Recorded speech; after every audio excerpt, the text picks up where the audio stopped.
kasih, ketika membaca perikop tentang Injil yang baru saja kita dengarkan, secara spontan ada muncul dalam pikiran saya bahwa Yesus adalah seorang pembela yang sungguh luar biasa. Pembela pertama yang dihadirkan kepada para muridnya, karena orang Farisi dan ahli Taurat itu bersungut-sungut kepada para murid Yesus yang mengatakan bahwa para murid itu kenapa makan bersama orang berdosa. Dan para murid tidak menjawab, tapi yang menjawab itu langsung Yesus. Ya, bukan orang benar yang aku cari, tapi orang berdosa. Aku datang untuk menyelamatkan orang berdosa. Suatu ungkapan yang sungguh luar biasa, suatu pembelaan yang dinyatakan kepada para murid. Ketika para murid diserang, Yesus hadir membela. Dan tentu saja kata-kata yang diungkapkan oleh Yesus ini juga saya membayangkan pasti juga memberikan suatu kebahagiaan atau setidaknya ketenangan, ketentraman kepada orang-orang banyak yang mereka adalah umumnya orang yang dianggap berdosa oleh orang-orang Farisi dan ahli Taurat. Saudari-saudaraku yang terkasih, bagaimanapun keadaan yang membawa kita kepada Allah, Dia tidak akan menolak atau mengejek kita yang dengan jujur memohon agar dibebaskan dari dosa-dosa yang sangat kita sesali. Yesus menegaskan bahwa untuk itulah Dia datang ke dunia. Bukan orang sehat yang memerlukan tabib, tetapi orang sakit. Aku datang bukan untuk memanggil orang benar, tetapi orang berdosa supaya mereka bertobat.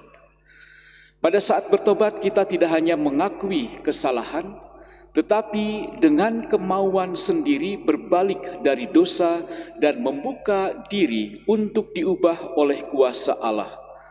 Pertobatan awal penting untuk memulai hubungan dengan Kristus.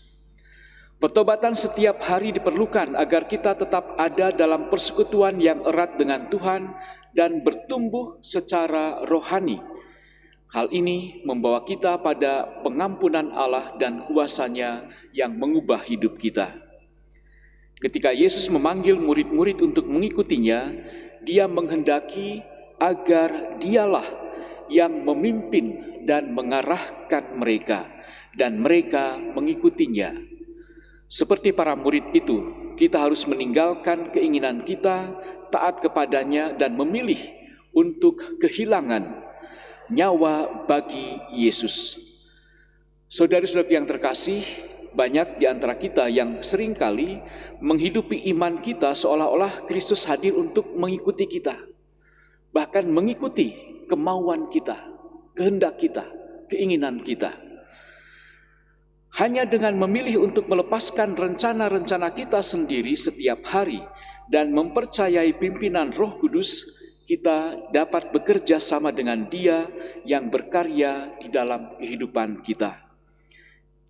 Demikianlah cara Allah mengajar kita agar menjadi pengikut-Nya yang taat. Mungkin kita bertanya-tanya, mengapa Lewi yang menjadi Matius dan salah satu dari 12 murid atau 12 rasul meninggalkan segalanya, bangkit dan mengikuti Yesus ketika Yesus mengatakan kepadanya, "Ikuti aku." Apa yang membuat Lewi, seorang yang kaya, yang mapan, yang punya kedudukan, mau meninggalkan kenyamanan dan hak istimewa dari profesi untuk mengikuti Yesus? Tentu di sini karena Lewi pertama-tama mau membuka diri dia, mau membuka dirinya terhadap kasih karunia Tuhan yang membenarkan dan menguduskan dan kehendak bebas yang ada pada dirinya.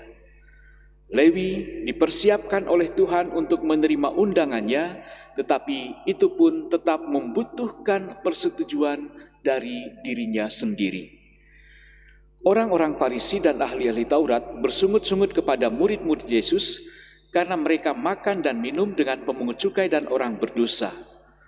Orang Farisi, mereka ini semua memiliki ketaatan yang ketat terhadap hukum Yahudi. Dan umumnya mereka menganggap diri sebagai orang yang memiliki kesucian, berbeda dengan yang lainnya. dan percaya bahwa mereka bertindak dalam kehendak Tuhan dan berada di bawah perlindungan hukum Yahudi. Sementara pemungut cukai dan orang berdosa berada di luar perlindungan hukum Yahudi oleh tindakan, keadaan, dan situasi yang ada pada diri mereka. Saudari-saudaraku yang terkasih, tentu kita tidak ingin melihat diri kita sebagai orang Farisi atau orang berdosa. Dalam bacaan pertama, Yesaya mengatakan, apabila engkau tidak lagi mengenakan kuk kepada sesamamu. Nah, ini juga yang sering kali dilakukan oleh orang Farisi. Dan tidak lagi menunjuk-nunjuk orang dengan jari dan memfitnah. Apabila engkau menyerahkan kepada orang lapar apa yang kau inginkan sendiri dan memuaskan hati orang yang tertindas, maka terangmu akan terbit dalam gelap dan kegelapanmu akan seperti rembang tengah hari. Tuhan akan memberikan jaminan kehidupan kepada kita. Intinya di sana, ketika kita melakukan apa yang Tuhan kehendaki dari kita, maka Tuhan hadir di dalam kehidupan kita. Saudari-saudaraku yang terkasih, kita tidak bisa sendirian tanpa dosa. Yesus datang untuk menyelamatkan kita sebagai juru selamat, untuk menebus kita sebagai anak domba Allah, untuk memulihkan kita sebagai tabib ilahi, dan untuk menebus kita, memberikan kuasa untuk menjadi anak-anak Allah kepada mereka yang percaya dalam namanya.